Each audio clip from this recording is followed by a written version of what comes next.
Mirë, në lidhje me prezencën e ekspertëve të OBDAD në strukturën e posaçme antikorrupsion, SPAK, por gjithashtu edhe mbi gjyqin që po zhvillohet në këto momente për vrasjen e Martin Cani, do të kemi një komunikim me kolegun Eni Ferrati.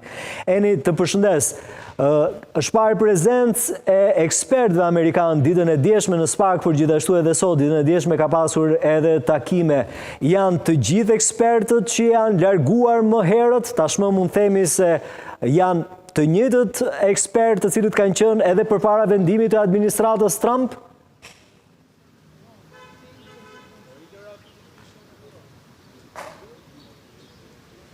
Përshëndetje Ilir, gjithçka është kthyer nëse mund ta cilësonim në normalitet dhe të gjithë ekspertët, qoftë për nga numri, qoftë edhe për nga pozicionet që ato kanë mbajtur deri më datën 20 janar, kur dhe hyri në fuqi urdhri ekzekutiv i presidentit Trump, tashmë ekspertët amerikanë, të cilët kanë qenë pranë SPAK në kuadër të misionit asistues OBDAD, janë rikthyer, bëhet fjalë për një prokuror, por dhe ekspertë të tjerë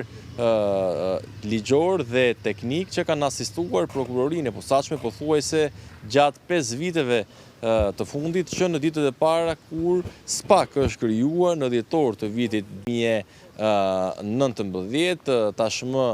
le të themi që të paktën fondet amerikane, të paktën për prokurorinë e posaçme dhe reformën e drejtësisë, të paktën ky është sinjali që lexohet nga ky vendim, nuk do të kursehen nga administrata Trump, ndërkohë që nuk dihet nëse duke patur parasysh që edhe misioni OBDAD ka qenë i ndërlidhur me atë i cili njihet si misioni më saktë USAID, i cili është pezulluar në mënyrë të menjëhershme nga departamenti amerikan i shtetit, mbetet për të parë ose këto le të themi që janë teknikalitete se si do të vijojnë të operojnë pikërisht këto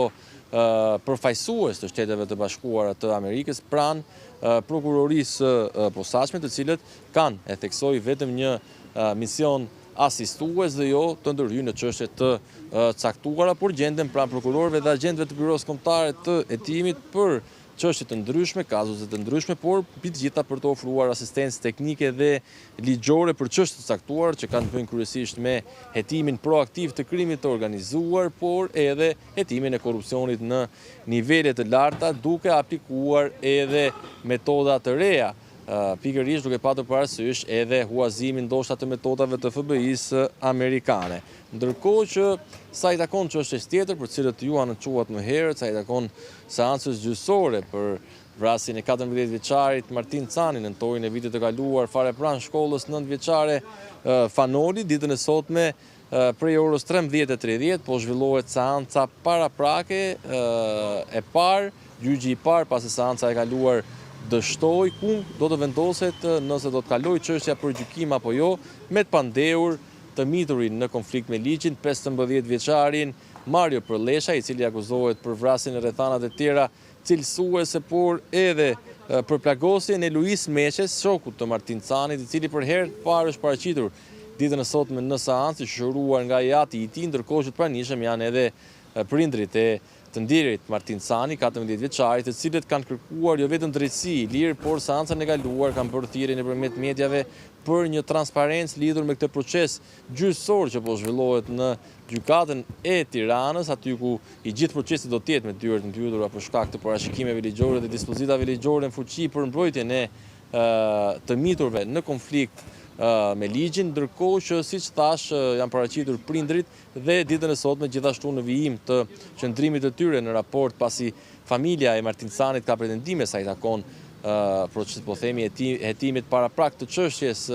të vrasjes së djalit të tyre, për mënyrën se si nga ana tjetër ata nuk janë kontaktuar nga stafi i shkollës apo nga personat e tjerë, dhe madje Prokuroria e Tiranës ka lajmëruar që po vijon hetimet në një fraksion tjetër të ndarë sa i takon dyshimeve për shpërdorim detyre të stafit arsimor, por dhe personave të tjerë të lidhur pikërisht me këtë ngjarje ku fatkeqësisht humbi jetën 14 vjeçari Martin Cani dhe u plagos shoku i tij Luis Meqe, i cili është rikuperuar tashmë, ndodhet në gjendje të mirë shëndetësore dhe ditën e sotme është paraqitur në gjykatën e Tiranës në cilësinë e viktimës